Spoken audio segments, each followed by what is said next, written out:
Brother, క్రైస్తవులు ధర్నాలు చేయొచ్చా లేదా?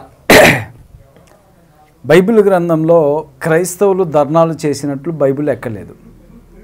క్రైస్తవుడు అనబడిన వాడు రోడ్డు మీదకి వచ్చి కేకలు వేస్తూ అరుపులు వేస్తూ మా ధనము మాకు ఇవ్వండి అని ప్రభుత్వం మీద, గవర్నమెంట్ మీద, రాజకీయ నాయకుల మీద ధర్నాలు చేసే అధికారము లేదు.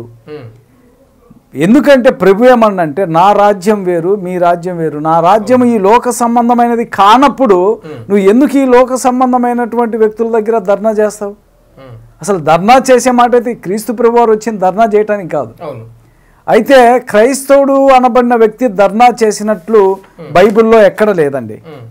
ఒకవేళ క్రైస్తవులకైనా ధర్నాలు చేసే మాట అయితే అపోస్తులను కొట్టినప్పుడు, పేతురుని యోహాను కొట్టి జైలు వేసినప్పుడు విశ్వాసులందరూ వచ్చి స్టేషన్ దగ్గర పేతురుని యోహాను విడుదల చేయాలి, ఇది యేసు ప్రభు వారి జెండాని సిలువ పట్టుకొని రండి రండి అని కేకలేయలేదు. పౌలును కొట్టి జైల్లో వేసినప్పుడు పేతురును యోహాను కొట్టి జైలు వేస్తే వీళ్ళు ప్రార్థన చేస్తారు, ధర్నాలు కాదు. పాత నిబంధనలో కూడా ప్రవక్తలందరినీ కొట్టి రంపాలతో కోసినప్పుడు వీళ్ళు ధర్నాలు చేయలేదు. క్రైస్తవుడు అనబడిన వాడు ధర్నా చెయ్యడు. ధర్నాలు చేసేవాడు క్రైస్తవుడు. రోడ్డు మీదకి వచ్చి ఇదిగో ప్రభుత్వం, కేసీఆర్ ప్రభుత్వం మిమ్మల్ని దించుతామంటే యేసు ప్రభు వారు హెరోదు రాజును దించలేదు, నువ్వు పరిపాలన చేయన్నాడు.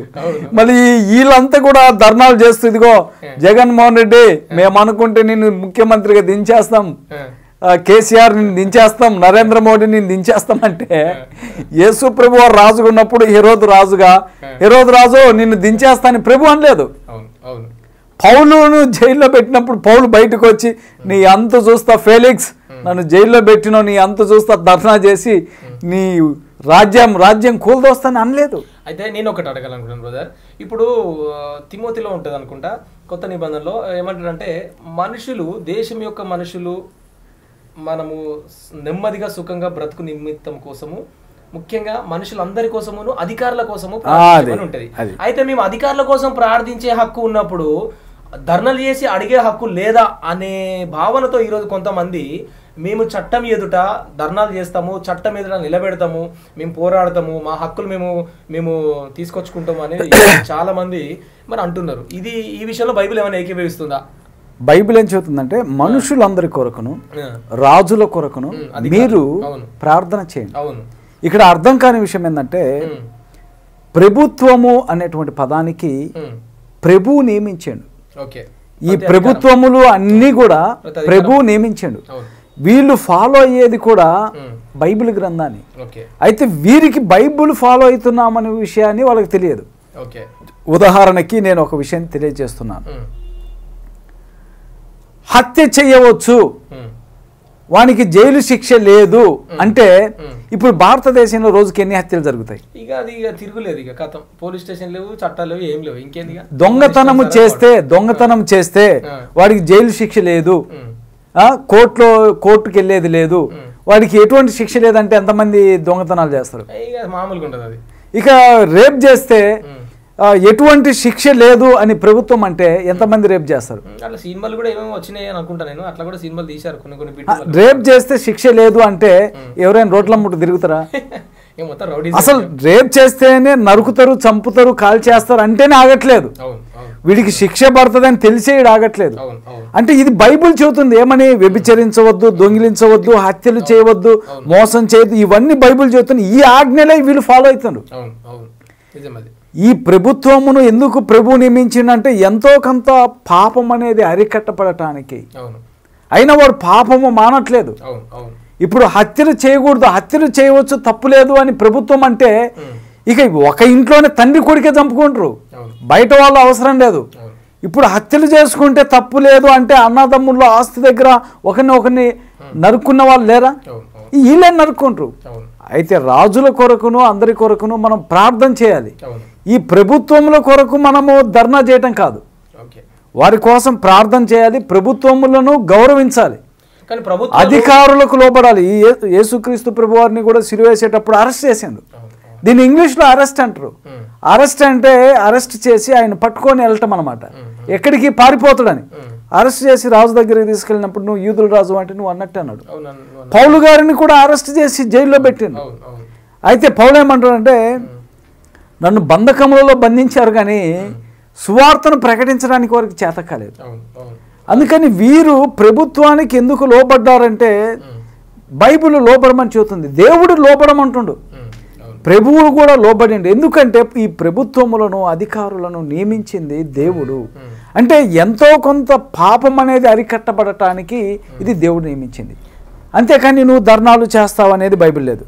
ఇంకొక లేఖనాలు మనం చూసినట్లయితే మత్తయి సువార్త 5వ అధ్యాయం 11వ వచనంలో నా నిమిత్తము జనులు మిమ్మల్ని నిందించి హింసించి మీ మీద అబద్ధముగా చెడ్డ మాటలు పలుకున్నప్పుడు మీరు ధన్యులు, సంతోషించుడి ఆనందించుడి, పరలోకమందు మీ ఫలము అధికమగును, ఇలాగున మీకు పూర్వము నుండి ప్రవక్తలను హింసించిరి.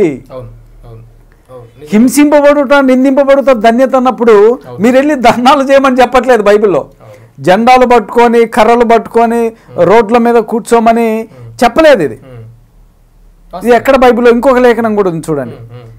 అసలు ఈ ధర్నాలు చేసే వాళ్ళు ఎవరంటే మత్తయి సువార్త 20వ అధ్యాయం 20వ వచనంలో ప్రధాన యాజకులను పెద్దలను బరబ్బాను విడిపించుమని అడుగుటకును యేసును సంహరించుటకు జనములను ప్రేరేపించి అధిపతి యుద్ధంలో నేను ఎవరిని విడుదల చేయాలని మీరు కోరుచున్నారని వారిని అడగా వారు బరబ్బానే అనిరి. ఈయన దేవాలయమును పడగొట్టి 3 దినములలో కట్టువాడా, ఏది మత్తయి సువార్త 27:40లో నిన్ను నీవే రక్షించుకును, నువ్వు దేవుని కుమారుడు అయితే శిలువ మీద నుండి దిగుమని చెప్పుచు ఆయన్ను దూషించిరి. ఇక్కడ ఇద్దరు కేకలు వేసిండ్రు. ఈ బరబ్బా మనిషి బందిపోటు దొంగలు కేకలు వేసి ధర్నాలు చేసిండ్రు, యేసును శిలువ వేయండి ఆయన్ను అని చెప్పారు కానీ ఈయనను విడుదల చేయమని చెప్పలేదు. సో బైబిల్లో కూడా పౌలు తీమోతిని తీతును మార్కును తుకీకును సువార్త ప్రకటించడానికి పంపించాడే కానీ రోడ్డు మీదకి ధర్నాలు చేయటానికి పంపబడలేదు. క్రీస్తు ప్రభువారు మీరు సువార్త ప్రకటించండి, ధర్నాలు కాదు. ఈ ధర్నాలు చేసే వాళ్ళు జీవనోపాధి నిమిత్తము, వాళ్ళ పొట్టకూటి కోసము వారి కడిపేవారు దేవుడు గనుక క్రైస్తవుడు ధర్నాలు చేయటము అనేది లేదు. హింసింపబడాలి క్రీస్తు నిమిత్తం, శ్రమలు అనుభవించాలి, చంపబడాలి. కారణం లేకుండా కొడుతారు కదా, మరి కారణం లేకుండా కూడా కొడతారు ఆయన్ను. హిందువులు ఆర్ఎస్ఎస్, బీజేపీ, భద్రదంగల్, శివసేన, విహెచ్పి వీళ్ళందరూ కూడా కారణం లేకుండా కొట్టడం, కారణం లేకుండా ఇది ఈ శతాబ్దంలో ఉంది కాదు. వితౌట్ ప్రూఫ్ లేకుండా, అసలు ఏ ప్రూఫ్ ఉండదు, ఏముండదు. భారత రాజ్యాంగంలో ప్రాథమిక హక్కులు మత స్వేచ్ఛపూర్వకమైన హక్కు ఉన్నప్పటికీ కూడా మరి వీళ్ళు భయంకరంగా వాళ్ళ మీద దాడులు చేసుకుంటూ చర్చిలను కూలగొట్టడము, మతము మార్పిడి చేస్తున్నారు అనుకోవడం, ఇట్లానే చేసుకుంటూ వాళ్ళు భయంకరంగా కొడుతుంటే వీళ్ళు తట్టుకోలేక ధర్నా చేస్తారు. తప్పేంటి? తట్టుకోలేక.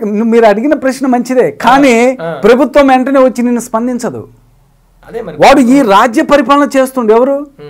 ఈ లోకాధిపతి పడద్రోయబడిన దూత రాజ్య పరిపాలన చేస్తుండు. వీళ్ళంతా వాడిని సైన్యము. వాడు ఈ అధికారులు వాడికి లోబడతారు. ఇప్పుడు నువ్వు వెళ్ళి అయ్యా నన్ను కోరుతున్నారంటే ఎస్ఐ వెంటనే వచ్చి నీ కేసు తీసుకుంటాడు అనుకుంటున్నావా? తీసుకోడు. కానీ మీరే అంటారు అధికారం అంతా కూడా దేవుని అంటున్నారు. మళ్ళీ ఈ లోకాధిపతి వాళ్ళని రాజ్యం వెళ్తున్నా అంటున్నారు. అంటే ఇప్పుడు ప్రభుత్వంలో నియమించింది దేవుడు, కానీ ఈ లోకాన్ని వాడు ఎవడు పడద్రోయబడినటువంటి దూత వాడు అధికారం వెళ్తుండు. వీళ్ళు వాళ్ళ మాటలు వింటుండు. కానీ నేనేమంటున్నా, ప్రభుత్వములను నియమించిన దేవుడు కానీ పరిపాలన చేసేది వాడు. ప్రభువునే అడిగిండు, నువ్వు నాకు నమస్కరించినట్లయితే ఈ రాజ్యమును నీకు ఇస్తాను. సో క్రైస్తవుడు అనబడిన వాడికి హింస వస్తుంది అంటుంది బైబిల్.